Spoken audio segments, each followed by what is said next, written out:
What's up, and welcome back to another edition of On the Break. It's Kyle Beats in here with J-Mac tonight.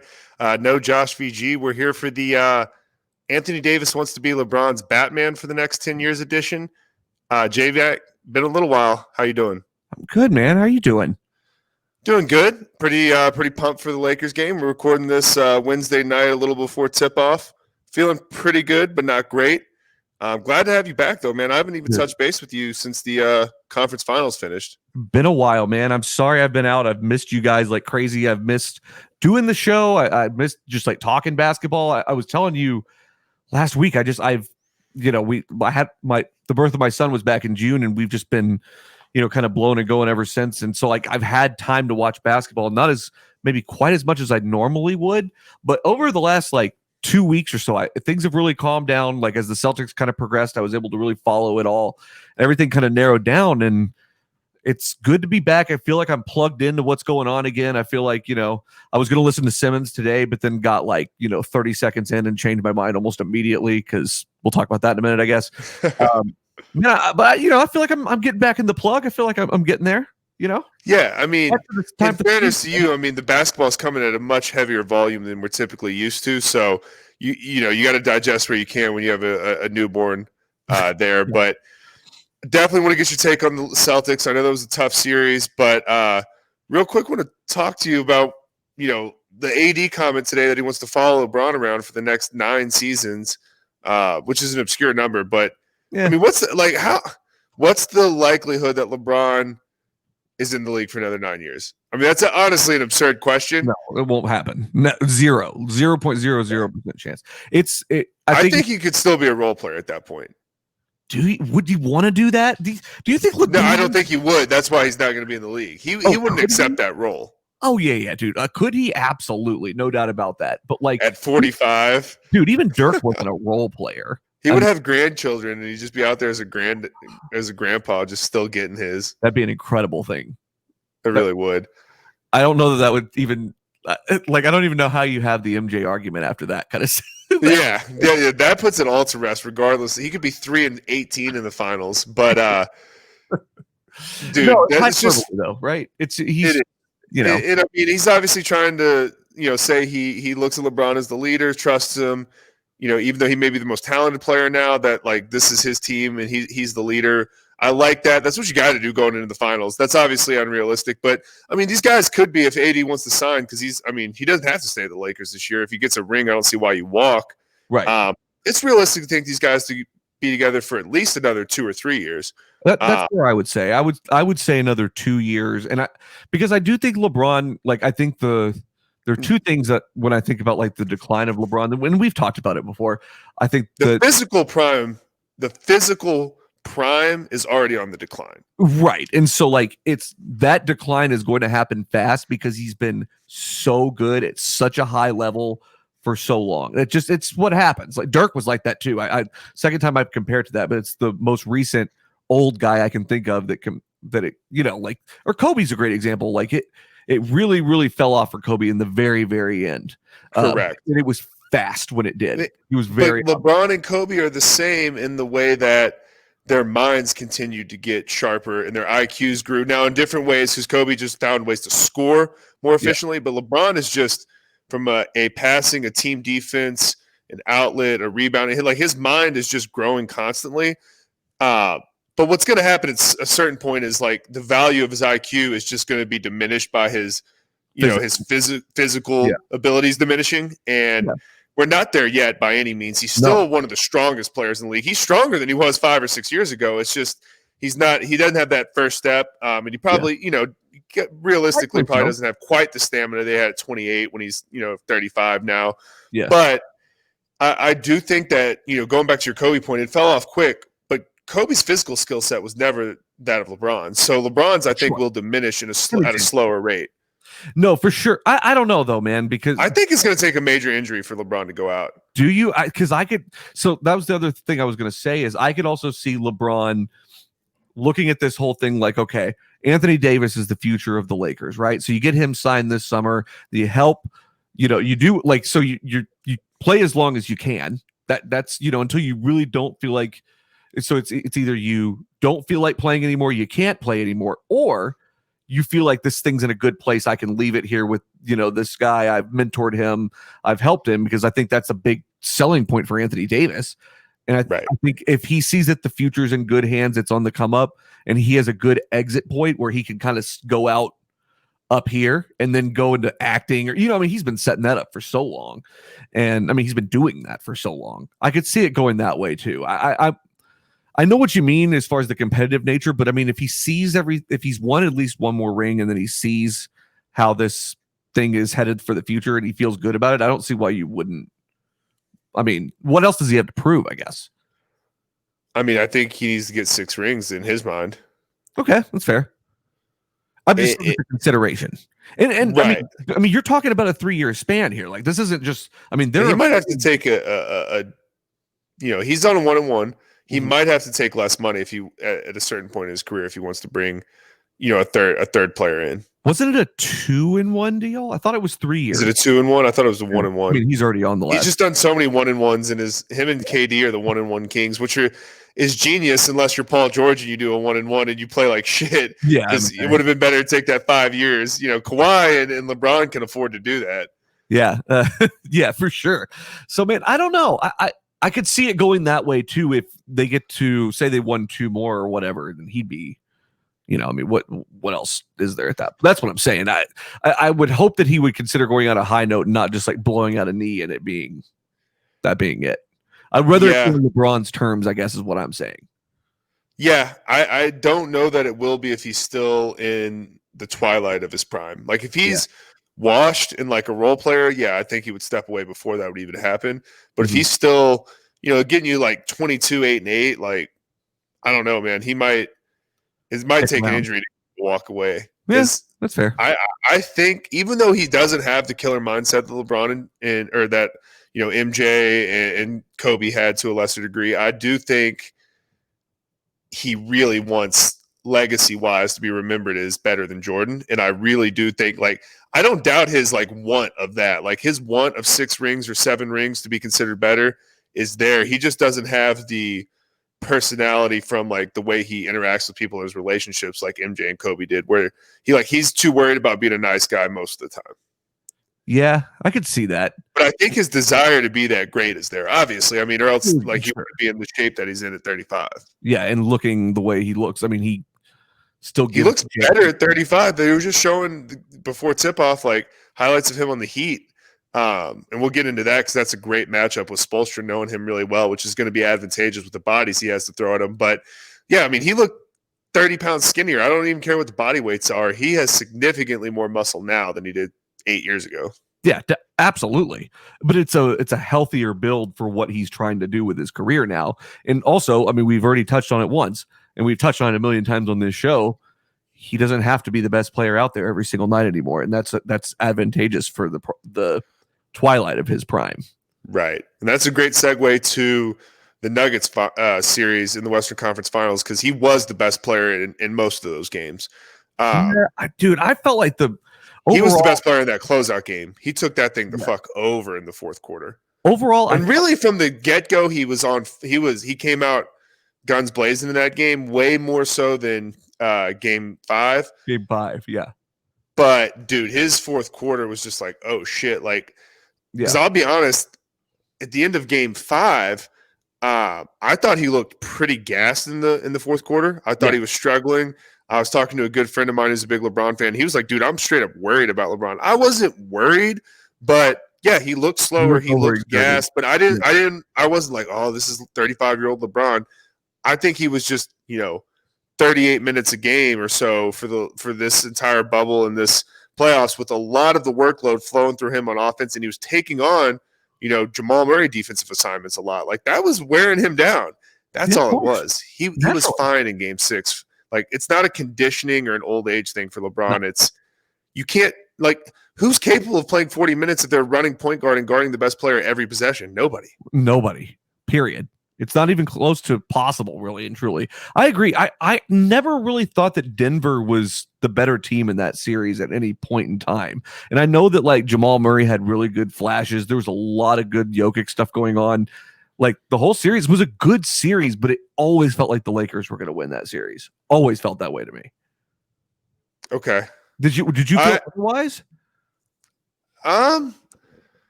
Yeah. I would say I was definitely more confident going into the series than I was in the middle part of that series, specifically in game 4, because Lakers are up 2-1 at that point. They piss away game 3. Absolutely could have won that game. Right. And they were bad down the stretch. And game 4, I mean, they weren't great down the stretch either. They just got lucky. They got some calls to fall their direction. I know Jamal Murray was pretty pissed about it. It was superstar call treatment to a little bit, but like the Lakers were the better team in that series, and that's what matters. Is the better team won. Do you think the better team won in the Clippers Denver series? I do. I don't think the more talented team won. I think the better team won, because that Denver team has been together for a few years, even though they're young guys. They play really well together. The Lakers played well together as a team. It's just the GM LeBron picked a bunch of guys that can't fucking shoot in the playoffs. But they play well as a team. They have better chemistry. They have better energy. They have a better flow of their offense. It was just devastatingly obvious that the Clippers had what Josh and I pointed out earlier in the year, which was no playmakers in that series. And that was just, you know, like Kawhi and PG are both ISO guys. You can only ISO for so long, where it's like, yeah, AD LeBron combo makes way more sense from a flow of offense standpoint. Right. For where the league is right now. And it's like Dallas really exposed that in the Clippers, and they never really got past that. So I do want to bring up one more thing on the Clippers, and that way we can kind of move past that. So where are you with Doc Rivers? Are you surprised they fired him? It sounds like you are. I'm shocked they fired him. You're so okay. I think he deserved it, but I didn't think they were going to pull the trigger. Interesting. Tell me more about what's your take on this? So, I mean, the PG take of, hey, like it wasn't championship or bust this year is absolute horseshit and a terrible take. But at the same time, from a Steve Ballmer ownership standpoint, I think you do have to look at it like that. Like that's not what you say to the media. That's not how you want your players thinking. But I think you do give that 2 years, right? Like Doc, I've been up and down on him. I was a hater on him for a long time. And then at one point this year, I'm like, you know what? Doc's a good coach, especially at the end of last year when he got that roster into the playoffs. Yeah. And I thought went from highly overrated to slightly underrated. And then after this series, I was like, no, I should have trusted my gut. I knew what it was. You know, to get one championship when you've coached Ray Allen, Rondo, Paul Pierce, Kevin Garnett, Blake Griffin, Chris Paul, DeAndre Jordan, Kawhi Leonard, Paul George, all in their primes, you should have more than one ring. If you're a great coach, right? Like having one ring makes you a good coach. You got it done once, but you're not a great coach if you can't win with those guys. And get to he never got to a Western Conference Finals with peak Paul George and Kawhi and peak CP3, Blake Griffin, DeAndre. That's an issue. So I think it's a warranted dismissal of services, honestly. I don't know who you bring in. That's the thing is like, we've said it a few times since the Steve Nash thing. Do you do something sexy and splashy and different like that? Or do you really try to bring in just one of these carousel guys that's just always rotating? My read on this is less about the X's and O's on the court and more about what's going on in the locker room, as it typically would be with me. But in this case, it actually is important because from a lot of the comments that have come out of the locker room, a lot of people feel like they are a lot better than Paul George, which I can't disagree with necessarily. And there's nobody better on that team than Paul George than Kawhi Leonard, though. Well, right. But I mean, Paul George stinks, dude. That guy's not good at basketball. He's a great player. He's just not good in the playoffs. That's what it matters the most. So no, he's not a good basketball player. But he did go toe-to-toe with LeBron. This was before his leg shattered. He went toe-to-toe with LeBron in the Eastern Conference Finals and was damn good. Sure, but damn good. Was better than Kawhi Leonard was against him as a Spur. But I'm talking about right now. I'm talking about with the Clippers. So last year he was top 3 in MVP before getting hurt. He was ahead of LeBron for MVP. Dude, he was 28 points last year on like basically 50, 40, 90, almost. But like, what did he look like in the playoffs when it really actually mattered? He looked bad. Everybody talks about how this guy has to show. I don't know how I'm in a position where I'm defending Paul George because I've been shitting on him. Like he played terrible, but like he's still the second best player on that team. Like everyone else sucked. Yeah, Pat Bev sucked. Lou Williams was scared. Montrez isn't very good. coordinated and talented. He's not Like there he's just yet a great anyway. athlete. Yeah. No, for sure. My whole point is, man, like I think that a lot of people think that they're better than he is, and that may or may not be true, at least given the context of where they are right this instant. And the reason that they're looking at that is because he's treated like Kawhi Leonard is, like he's royalty, like and when you're LeBron, like you said it better than anybody. When you're LeBron and Anthony Davis, you can kind of do whatever the fuck you want, and that's very, very valid. So like beyond sticking with that same logic, I guess I should say, it's kind of the same thing. Like all this stuff is given to him, all the money's given to him, whatever, and he's not the guy that everybody says he is. So I say all that to say, it seems like Doc lost the locker room. 100%. And I don't think that they were going to be able to recover from that. I just you probably don't want to sit through another season of that. No, running it back was not a good idea in that sense. So I think they're going to go with someone young and younger, I would say, and exciting maybe, but I don't. Man, like all the names out there, like Jason Kidd, Ty Lue. You hate that Jason Kidd. I like Ty Lue. I think Ty Lue's a good one. I think Ty Lue is the way I would go. I mean, from what's available, convince me of somebody better. I don't know who it is. I really don't. Right. Get back to me. I'll let you do some research. I mean, you could go with an assistant coach, but I think getting Ty Lue, who has won a championship, you could say LeBron got him there, which I kind of agree with. Kawhi can get you there too, though, is the thing. Like Kawhi is good enough to do that for you. That's true, and it's one of those things. I think it's less about the coach, but less about the coach and what to do with the talent and how to bring the locker room together in that sense. So I do think it's that kind of hire, and I don't see Jason Kidd being that. No, I don't either. I think Jason Kidd's a good X and O's guy. I think Ty Lue is a relationship and personal. When have you heard people say bad things about Ty Lue? Like pretty much all players and coaches like Ty Lue. The staffs love him, and it seemed like he had a really good grip of the Cleveland team. So I was going to say, I say shit about Ty Lue all the time, so I don't know who you're talking about. But no, but not you don't say shit like, oh, that guy like can't control his teams or he has bad relationships with players or anything like that. I think my gut feeling for him is that I want to see him do something besides coach LeBron, and then I can see what that actually looks like. You know what I mean? Like I feel like. Maybe I'm not out on Ty Lue necessarily. I don't know if I believe in him to be that guy to pull everything together. I haven't seen that necessarily because like I 100% think LeBron bullied them to that ring. That's 100% on LeBron in my mind because that whole thing was built around him. They fired David Blatt because of LeBron, period. Yeah, I mean, that's true. But I mean, you balanced the Kyrie and LeBron, personalities, which maybe Kyrie's, we didn't either know about it at that point or wasn't at where it's at now. But I mean, he still balanced a lot of egos on those teams. For sure. That's my point. Kevin Love has an ego. Tristan Thompson has an ego. Like, I don't think Matthew Dellavedova took a lot, but Yeah. I just want to see more as far as success goes. I'm not out on him necessarily. I just want to see more. That's all. I mean, I think that's fair, and I think that's where you give him the chance in LA with that great roster. Like Steve Ballmer, you can be impatient. You can bring him in for a year or two. Do you think Doc lands somewhere? Yes. Oh yeah, for sure. I mean, he was interviewing with Philly today. Once again, I'll go back to like if Philly doesn't hire him, right? We'll use Philly. Who do they hire, right? I mean, it's a lot of your typical carousel guys. You can look at assistants, but I just think that Doc is still better than a lot of coaches that are available, right? Probably. He's probably the best fit for them. Philly, that's an interesting one. I mean, D'Antoni is a Philly candidate. I think Ty Lue's a Philly candidate. Whoever,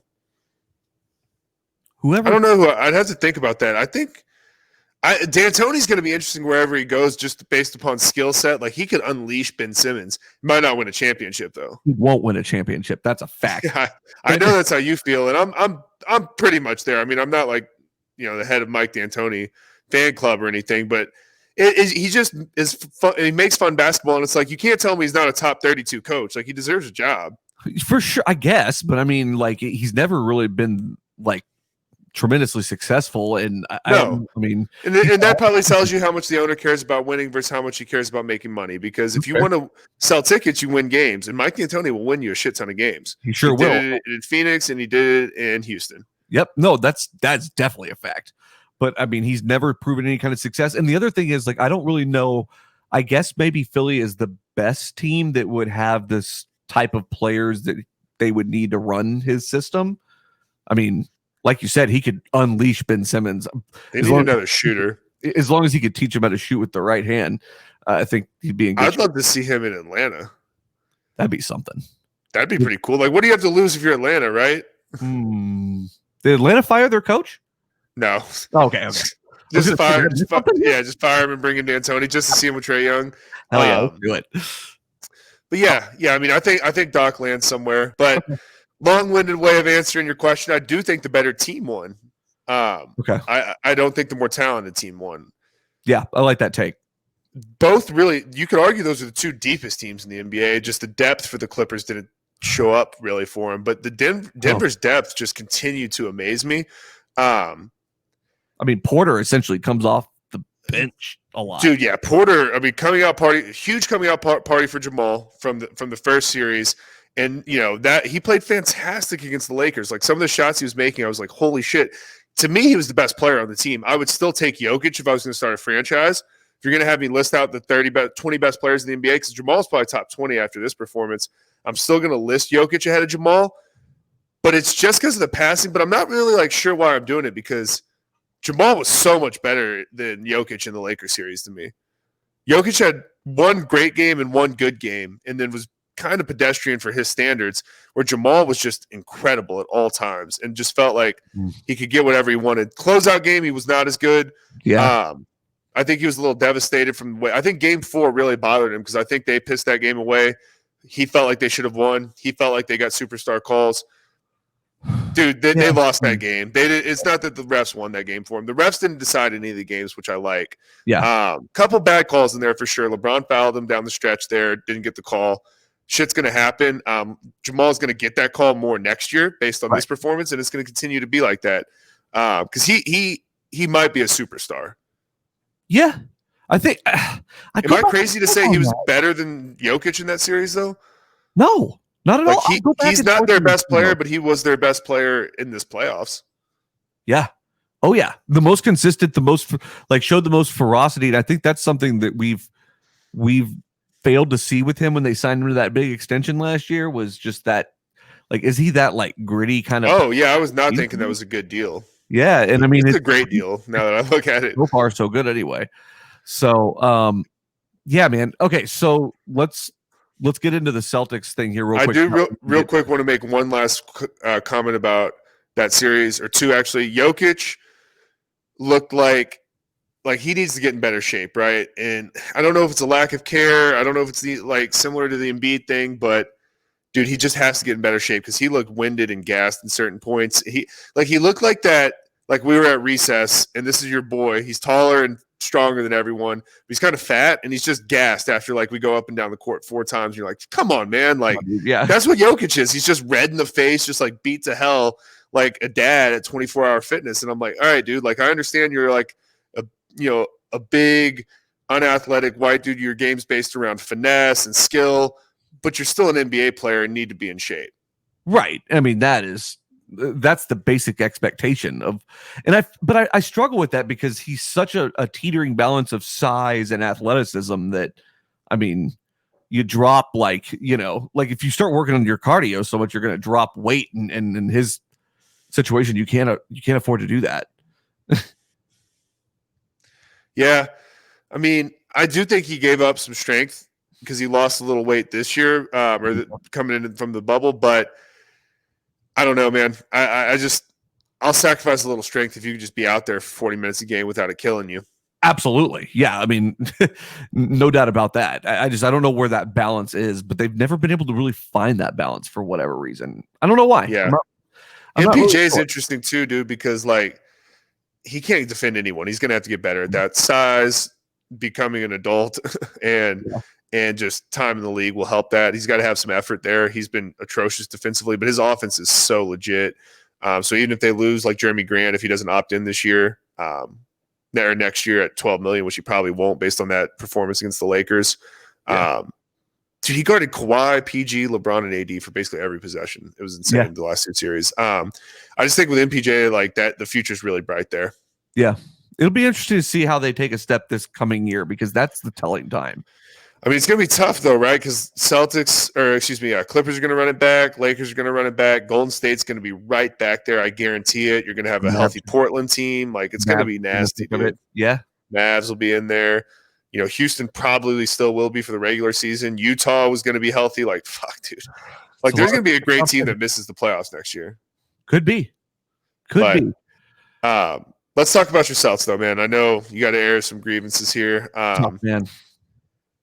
Not totally unexpected. I said it at the when we recorded last time. It was already into game one. I'd seen Miami win. That was all I needed to see. My original pick would have been Boston in 7. After one game, I said Miami in 6. That's what it ended up doing. I was thinking it was going to be a sweep after game 2, man. It was not good. It's the same thing. More talented team probably didn't win. The better team did. Absolutely. The more clutch team won there. And the Heat have very much a feel like the Mavericks did in 2011 to me, where it's just they're just kind of cooking at the right time. All the pieces are working. Everything's kind of put into place. And I would expect nothing less than a Pat Riley built team coached by Eric Spoelstra. I mean, it's incredible what a lot of these guys like Tyler Hero have done. And so they kind of ran into a situation where the Celtics kind of had this up and down thing where they just go silent and the zone thing kills them, and they can't get it done. They were terrible in the last 6 minutes of most games. I mean, they cannot close out games for shit. The only way that they can close out games is if they're leading by 10 or more points. But that's absurd. Like, they should have won some of those games down the road or Absolutely. down the home stretch, and it's because they don't really know who's going to take the shot. Like, Tatum is the guy by default in terms of like he has the most talent and everyone sees that, but Kemba's the most experienced, but Jalen arguably had the best overall series. It's like and then you're trying to work in Gordon Hayward. It's just very challenging, and that kind of comes back on Brad Stevens, even though I love Brad and still think he's a great coach. I think he got out-coached in that series for sure by Spoelstra. Yeah. Did not see enough adjustments, especially to the zone. Mm-hmm. They were not attacking it properly. It was strange. But the Heat, I mean, obviously everyone's been like, they're the dog team, and it's true. I mean, they acted like they wanted it more than Boston, and really that series was a microcosm of Boston's season of just very up and down. Could get a great team, could get a very average team, and is good, but just not good enough to get it done. Couldn't get it done when it really counted the most, and it seemed like that was the story of the season all year long. They go to LA and beat the absolute piss out of the Lakers, and turn around and get smoked by the Clippers 2 nights later. And it's just and so it's like I never could get a read on the team. I don't know what they do. I guess running it back seems like the best plan there. I mean, Gordon Hayward's going to opt in almost certainly. I don't know why. You would think. I mean, you're not going to get that in the open market. That's probably true. I mean, I don't know how eager everyone else is to give him another, 4 or 5 year deal, given how he's, I mean, it just hasn't really worked out. It's. I mean, it was a freak accident that he blew out his leg on the for opening, series of the first game of the season, and then ever since then, it's just kind of been. Injury here, injury there, hasn't really gotten into the full swing of it. Just hasn't been what they needed there, unfortunately. It just hasn't worked out more than anything else, I think. Yeah. I mean, they've been to the conference finals 3 out of the last 4 years. 3 of the last 5, I think. 4 or 5. I think 3 out of the last 4, I think. 4, yeah, I think you're right. Yeah, actually 3 or 4. Yeah. So I mean, it's a good team, but you're right. Like, there's nothing that distinguishes them between a good team and an average team, and those kinds of things scare me foundationally, I guess. But I mean, Jalen and Tatum, they're a big man away. Do you? Yeah. Who do you go get? Just like you don't even need like an elite player. I mean, obviously, like you just need someone like a Rudy Gobert that can play defense and rebound, even to a lesser degree. Like. Even like a DeAndre Jordan body to throw in there would be so much better than Tice just getting bodied out there. Yeah, he can't play the 5 for them as a starter. And they need more offensive rebounds, and they just need more rebounding help overall. But I think they're really close. We'll see. I don't know. It's going to be tough. You got the Heat, but Giannis very well could stay in the East. The Raptors are still good. I don't know, man. I think they're in a pretty good position over the next 5 years when I think about it, though. Yeah, I mean, but you're going to have Brooklyn. Contractually, it's going to fuck them, though, because they're going to max out Tatum, and it's going to put them in the luxury tax for 5 years in a row with him, Kimba, and Jalen on the books. Doesn't Tatum already have a – didn't they already signed him to an extension? Brown. They signed Brown this offseason. Oh, did they not? I thought they took care of Tatum before that. I'm pretty sure they did. No. No? No, he's going to get a supermax after next season. They might have extended him, but it wasn't. He's going to get the 5 for 2, whatever it is. Okay, interesting. This is how much I've been out of the picture here. Yeah, well, they're going to be in luxury tax and probably super luxury tax until Kimba's deal is over, which is 3 additional seasons.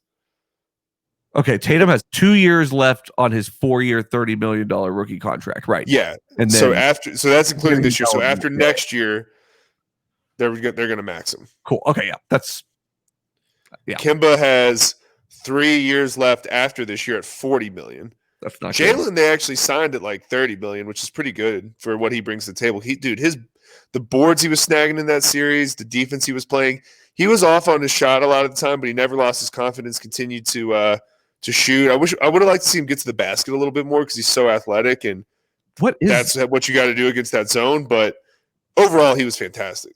What is that shot thing? That happens to him a lot. Is that just experience? He's not a great shooter. I mean, his form is not great. Like when you look at it, it's not as good as Kimba's or Tatum's. Like he doesn't have natural form. Like he plays like an athlete more than like a super skilled guy, even though he's still relatively skilled, incredibly skilled, but relatively skilled for the NBA. Okay. Yeah. But his rebounding, his defense, his heart, his durability. I think he led the league in minutes this year. I mean, things like that are incredible. Yeah, and very useful in this league for sure. He's very much like early Kawhi to me. Yeah, sort of in the same vein of play. That's for sure. I love that they're showing Barack in the front row of the Laker game. Are you seeing this? Yeah, I mean, we'll just go ahead and say it. I mean, the Heat came out and just smacked the Lakers in the face. Bad, dude. If you have the under tonight, you're not feeling too good. Not saying I do, but probably not. So that brings us to, I guess, the finals. I mean, where are you on all of this? I mean, obviously with the Lakers, but are you thinking this is going to go the distance? Where's your head at? Shit. I mean, now I am. I mean, no, I'm not going to overreact to 5 minutes, but Dirk and Bill Walton together. I'm sorry, Dirk and Bill Walton as fans in this. That was just incredible. I do like the Lakers. A lot of people like the Heat. That makes me feel good, though, because a lot of people get this wrong, even that get paid to do it for a living. I just trust – the Lakers have lost the first game of 2 series already, so I'm not going to piss myself if they lose this game. I'm not going to like my pick if they lose this game because I got Lakers in 5. Absolutely not. Yeah, so I'm not going to feel good if they lose this because you're not going to beat this Heat team 4 times in a row, and they are showing to be insanely more athletic right now in terms of speed, not length and size. But, man, so coming into it, the argument for the Heat that I'm hearing from a lot of people's opinions that I respect is just, I think, relatively obvious ones. They're on probably the best streak of anybody. They're probably the hottest team in the league besides the Lakers. They played fantastic the entire bubble. They're incredibly deep. You do have some championship pedigree there, with Iggy and some of the older guys like Haslam. Dragic has been in big games, but you got dudes that really just give a shit and they play well together. They're great teammates, and you got bodies to put on LeBron. Like you got Iggy, you got Jay Crowder, you got Jimmy Butler. You could throw Bam at him or AD. I mean, AD's probably a worse matchup for this team, but it's a hell of a roster. I just think that AD and LeBron are so much better than Bam and Jimmy, or Hero and Jimmy, or Hero and Bam, whoever you want to say the 2 best players are. It might not matter though, man. Like if the zone is going to be that effective and they're basically going to say, hey, Kuz, KCP, Caruso, Danny Green, you beat us, you're in trouble. Yeah, no, for sure. I'm a little bit more on I mean, you know me, I like a good underdog. I'm definitely not ever pulling for the Lakers in any way, shape, or form. I see a world where this goes to 7 games. I could absolutely see a world where the Lakers win this, though, for those exact reasons you just laid out. But could see a thing where, I mean, like I said, man, I said this earlier, this Heat team feels like that 2011 Mavs team where it just everything is clicking at the right time. And man, give me Spoelstra over just about majority coaches in this league. Yeah, I think Spoelstra's a better coach than Vogel, but Vogel's done a really good job of making adjustments. Yes. Throughout the entire playoffs. So I do trust that. I think LeBron and Vogel are definitely on the same page. Let me ask you this. So speaking of Vogel, I'm glad that this came back around. Do you think that we are overrating what Vogel's doing because he's using, I mean, he's coach, like, sure, he's executing his plan as, as things were built, I suppose. But like, he's also playing with LeBron and Anthony Davis, like, running. Yeah, I don't think he's running out there. Like, I you know what I mean? It's like, that's why I struggle with Ty Lue. Same exact thing. I don't know.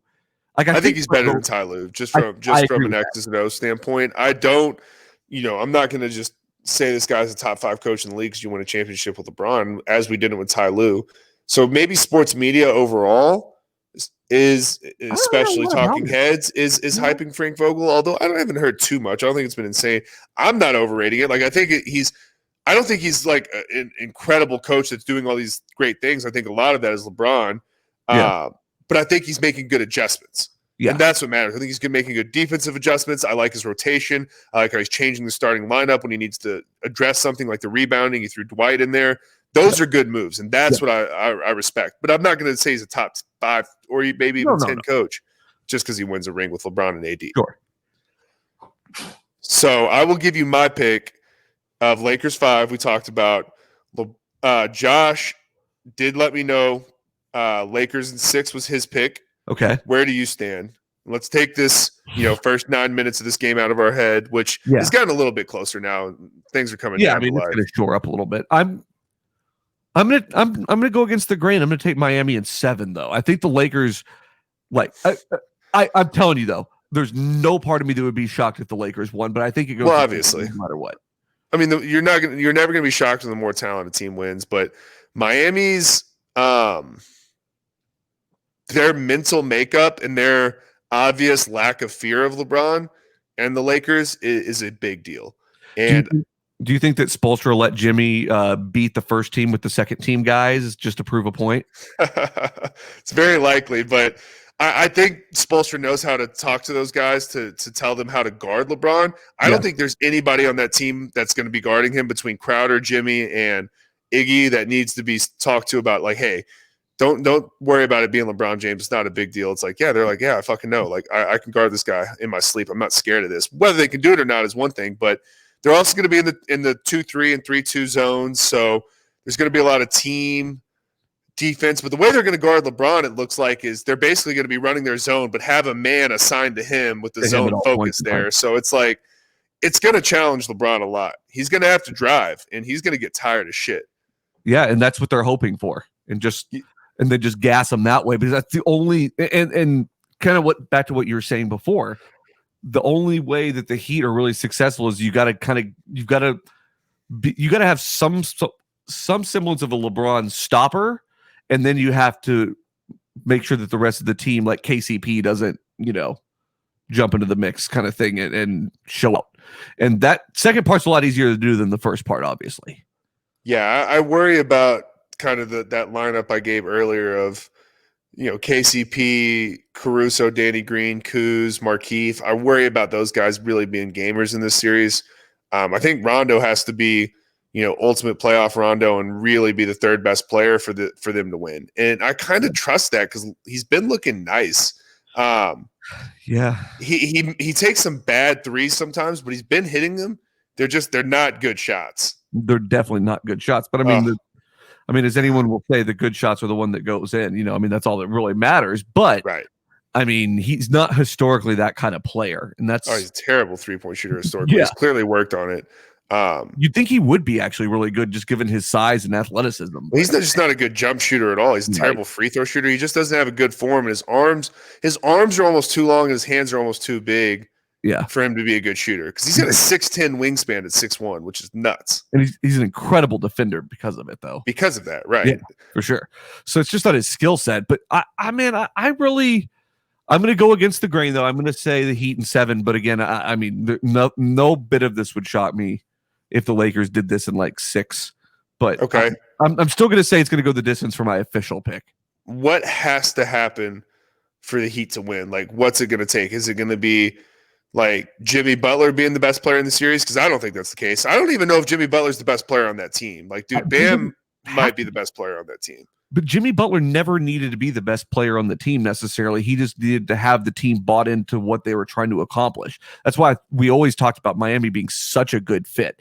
And you've got a lot of experience, and you got to try to draw something out of guys like Iguodala who have been there, have been in the situation, this exact situation, and know LeBron the best. That's really what this comes down to. And you've got Iggy knows how to guard LeBron, and he's definitely in his ear like, hey, when you see him look here, when you see his arm flail out like this, move your hips here, put your feet here. Like, he's definitely giving him all those cues, which is great because Jimmy's probably a more capable defender at this point of Iggy's career coming off injury.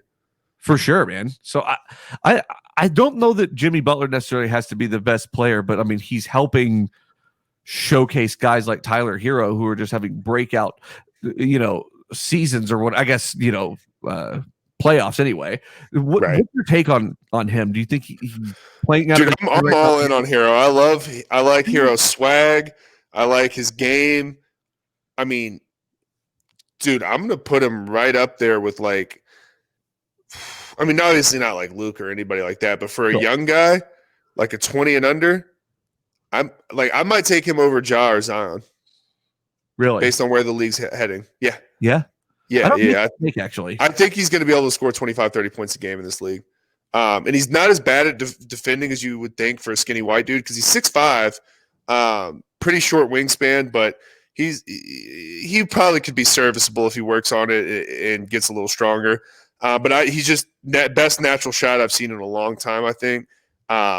Zero fear. Like, dude, one of those 3-pointers he took was just such a fucking just nuts on the table shot. And he clearly just has it, right? Like, post-game interviews, like, he's just locked in, does not seem like a 20-year-old kid. He's stepping into the moment. He is, and he's got the swag and the charisma. And I like him. I'm all in on the Hero train. Okay. I want to see more, obviously. I mean, you know me, I'm never a jump first kind of guy. I want to see a little more, but man, he looks damn impressive. He's kind of the full package kind of player, and that's what you're looking for from someone like that's what you need someone to really step into a place where you can harness the young guys and the veterans talent and what they bring to the table to really be successful against a really talented Lakers team. Yep. And I don't ever think his defense is going to be great. So I'm thinking about this right now. It's hard to tell where he's going to project because like 20 to 24, that growth is insane. But based, I think, on where he's at right now, even if he keeps up a pretty good trajectory, I don't think he's going to ever be able to be a guy that's a number one, like a clear cut. Like, this is a number one on a finals team. I don't think he's ever going to be a superstar. I think that guy could be an all-star though. Like, I think he could be a number 2 on a finals team. Like, I'm trying to think of not like a comp in terms of like play style, because his comp in terms of play style is honestly like fucking Steph or something, dude. Like one of these hyper skilled guys. But in turn, because he can get to the hoop. No, he's really like Steph, bro. He can dribble and get to the hoop. He can shoot and pull up from deep. He's got range. I think like from a skill standpoint though, like, I'm still saying under like a Jamal Murray level, like maybe a top 30 guy. He'll never be like a top 12 guy though. Sure. In my opinion. Sure. I think some people think he will be though. I think that's maybe a little early to be saying that. Sure. I agree with that 100%. Yeah.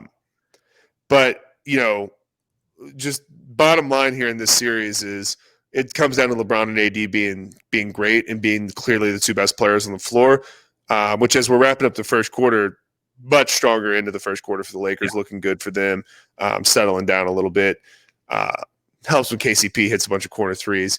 I just worry about that 3 through 9. That 3 through 9 is so much stronger on Miami, and I think they do have the coaching advantage, and I think they have momentum, and I think they have less fear. It's going to come down to how well do LeBron and AD handle the moment. Yep. I mean, nobody knows how to handle it better than LeBron does, though, too. So, it's hard hard to count that out as well. What other notes do you have on the series before we get out of here? So from a gambling perspective, I actually thought I wanted to bring this up. I thought the Heat had a tremendous value coming into it. They were, I think, plus 290 was the number I saw. Plus 295 is what I got them at. Jeez. Oh, so you took that? Fuck, Yeah, that's pretty. I mean, that's sexy. I'm more into. I put a relatively sizable amount on guessing the exact outcome. So team and games. So I did Lakers in 5, sticking true to my and I got plus 850 on that. That's great. The Lakers in 6 was the worst odds. So that's the most likely in their opinion. Okay. It's plus 425. So I thought it was significantly better value to basically double it to say Lakers, and they're going to have to win game 1, right? If they lose game 1, that bet's essentially screwed because you're not going to win 4 straight on this team. Probably not. I wouldn't imagine so anyway. That would be very shocking. I mean, either way. Yes, they haven't lost back-to-back games in the bubble. They've lost 2 games in a row in the regular season or playoffs. I feel very, very confident they won't lose 4 in a row. Yeah, no problem there. Yeah, there's some really good value out there. And I think even when this game is finished, there's still going to be some good value out there. So it's definitely worth checking into. I like an AD MVP bet because I think it might take that for them to win. And if they win, there's a good it's tough because, and that's why his odds are so much lower, because you would think him and LeBron are relatively close. But it's like they're probably going to give it to LeBron. So it's not one of those slided like, oh, can you believe LeBron didn't win that year? Yeah, no, 100%. And the whole story is going to be there with that. So that there's no doubt about that. I don't think it would even be a question. It would definitely. I thought about a Rondo at plus 4,500 for a second. Was it MVP? It's this little $10 feeler out there for 450. That'd be so funny. Just averages like 15, 10, and 10 and hits a game winner and has like an incredible steal in game 6 to seal it.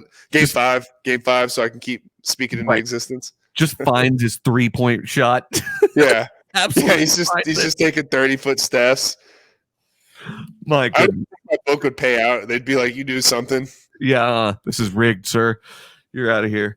But yeah, man, really good stuff. I'm looking forward to seeing how this series progresses. We're going to try to get in the studio a little bit more often. Now, we keep saying that, but for real, now that I'm kind of back in the saddle, I'll be watching these games. We'll try to get back before maybe game 3. Well, you're going to be coming out of pocket for a little bit, right?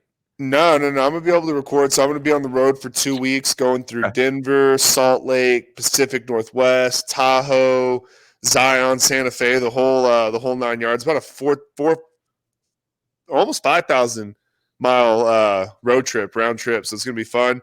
But no, I'll be recording on the road. I'm going to have hot spots. I'm going to have the game on YouTube TV. So it'll be no problem. I'll be seeing everything and able to check in with you guys whenever y'all are ready. Can't wait, man. We'll have a good trip. We'll see you when you get back. Looking forward to it, man. Good to see you. Later, you too. Peace.